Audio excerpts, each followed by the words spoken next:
ආයුබෝවන් සුබ දවසක්. ICT for you ඉතින් අදත් මම අලුත් පාඩමක් රැගෙන ආවා HTML සම්බන්ධව. මම අද කතා කරනවා කොහොමද අපි මේ HTML page එකකට ඡායාරූපයක් ඇතුල් කරන්නේ කියලා. Inserting and formatting an image. ඔබ මුලින්ම වෙබ් පිටුවක් සඳහා මේ වගේ ඡායාරූපයක් ඇතුළත් කරගන්නකොට ඒ ඡායාරූපය අනිවාර්යෙන්ම ඒකේ අපි කියනවා ෆයිල් එක්ස්ටෙන්ෂන් එක ඒක PNG, GIF, JPEG වැනි ෆෝමැට් එකකින් තියෙන්න ඕනේ. ඊළඟට වෙබ් පිටුවකට ඇතුළත් කරන රූප සියල්ලම HTML ලේඛනයේ පවතින ගුණ තුල මේ කියන්නේ ෆයිල් ඒ ෆෝල්ඩර් එක ඒ අපේ අවශ්‍ය කරන පාත් එකේ තියෙන්න ඕනේ. Select a picture suitable to insert to your web page. When inserting images to a web page, it should be a relatively low size file type as PNG, GIF or JPEG. The image to be used in the HTML documents can be saved in a separate folder. Right. On HTML tag එක අපි බලමු කොහොමද use කරන්නේ කියලා. රූපයක් web පිටුවට සම්බන්ධ කිරීම සඳහා ඉමේජ් එකේදී අපි img කියන ටැග් එක තමයි දෙන්නේ. ඒතොර විශේෂයෙන් මතක තියාගන්න ඕනේ මේකෙදී ආරම්භක අවසාන වගේ ටැග් එකක් නැහැ. මොකද අපි කලින් කතා කරා starting and closing tags ගැන. එතකොට මේ img කියන ටැග් එක insert කරනකොට අපිට ඒක use කරන්න නැහැ අපි. blank tags or empty tags ලෙස හඳුන්වන මෙවැනි උසලන තව කීපයක් තියෙනවා අපි ඉදිරියේදී ඒවා බලමු එකින් එක. Image tag, which is called the image tag, is used to link an image to a web page. This tag does not have two opening and ending tags. You will come across several such tags later called blank or empty tags. Right, අපි බලමු IMG කියන මූලිකාංගයට අදාළව මේකේ අපේ තියෙන features ටික අපි මොනවද ඒවා බලමු. Some attributes related to IMG element. ඔන්න first one තියෙනවා ඒකේ අපි කතා කරන attribute එකක් ගැන ගුණාංගය source කියන එක. ඒ කියන්නේ ඒකේ අපි විස්තරය ගත්තොත් එහෙම රූපයේ සහිත ගුණයේ නාමය ඒ ආකාරයටම ගුණයේ දිගුව සමග දැක්විය යුතුයි. ඒ කියන්නේ අපි ෆයිල් ෆෝල්ඩර් එකේ තියෙනකොට මෙතන උදාහරණයක් කියලා තියෙනවා SRC කියන ඇබ්‍රිවේෂන් එක තමයි අපි යූස් කරන්නේ. එතකොට සමාන කිරීම අනිවාර්යයෙන්ම දාන්න ඕනේ. ළඟට ඉන්වර්ටඩ් කමාස් ඇතුලේ තමයි C කියලා අපි දැන් පාත් එක දෙන්න ඕනේ. කොහෙද මේ pet කියලා හරි ඒ වගේ මොකක් කරමු මේ as example ගත්තොත් එහෙම අපිට අවශ්‍ය කරන එක හරියටම පාත් එක දෙන්න ඕනේ. Now here attribute source or SRC the image file name should contain the file extension also. If the name is in another folder, the relevant path should be given. Now you want to mention that the correct path. අපලු ඊළඟ attribute එක alternative කියන එක. අපි ඒකදී shorten form එකකින් කියනවා ALT කියලා. ඒ කියන්නේ අපි දැන් අපි හිතමු මැප් එකක් දෙනවා කියලා මැප් එක තියෙන තැන අපේ ස්ථානයේදී ඒක පේන්නේ නැත්නම් අපිට හිතා ගන්න පුළුවන් ඒ රූපයට මොකද්ද අපි එතෙන්ද යූස් කරලා තියෙන්නේ කියලා.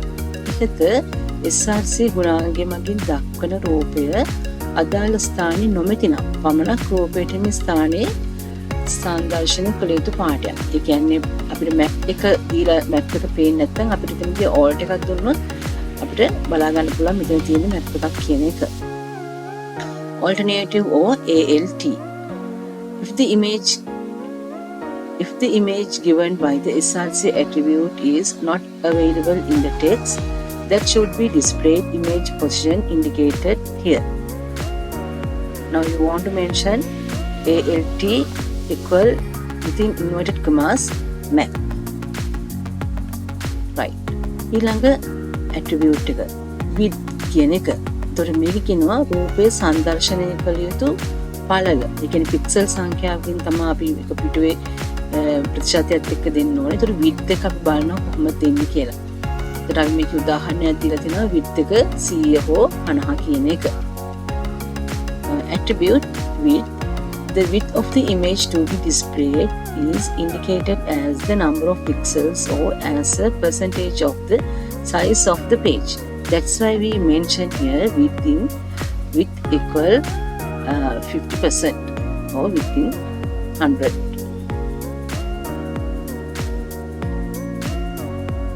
ඊළඟට අපි බලමු ඇට්‍රිබියුට් එකක් තව තියෙනවා height කියලා.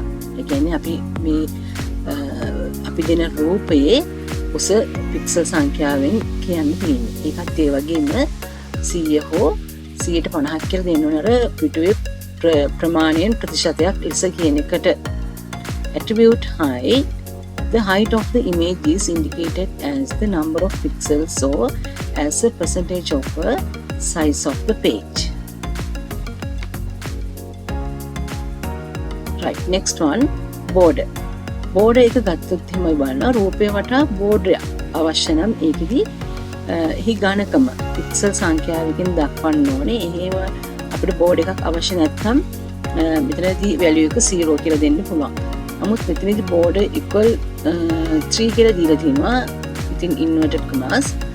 අපි මෙතනදී දුන්නොත් border එක ටිකක් පළල එනවා. ඒ කියන thickness එක second one වගේ දීලා බලන්න. එතකොට මේ border එකේ ප්‍රමාණය වටේ තියෙන border එක අඩු වෙනවා. 0 දුන්නොත් අපිට border එකක් නැතුව තමයි display වෙන්නේ. Attribute is border. If a border is needed around the picture, its thickness should be indicated as the number of pixels or else indicated its values as 0. Right, next one, align. Align කියනකොට අපි දන්නවා මෙතනදී අපි සිංහලෙන් කියන එකෙල්ල කරනවා කියලා. alignment දෙනකොට left, right, top, bottom or middle. එතකොට ඔය කොටස් වලින් අපිට පුළුවන් alignment එකක් දෙන්න. එතකොට මෙතනදී align කියන එක දීලා මෙන්න මේ equal and middle කියන එක.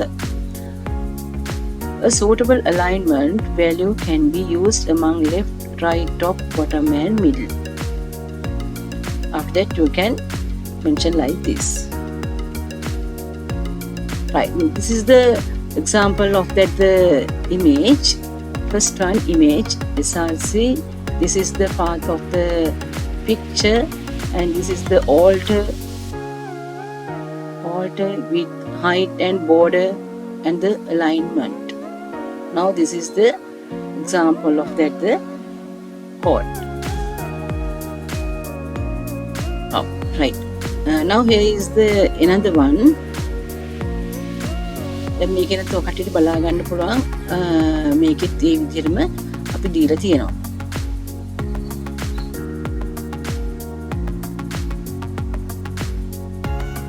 හොඳයි. ඔබ තවදුරටත් ICT for you සමග රැඳී සිටින්න. නැවතත් ඔබට මෙවැනිම අලුත් වීඩියෝ එකකින් හමු වෙනතුරු ඔබට සුබ දවසක්.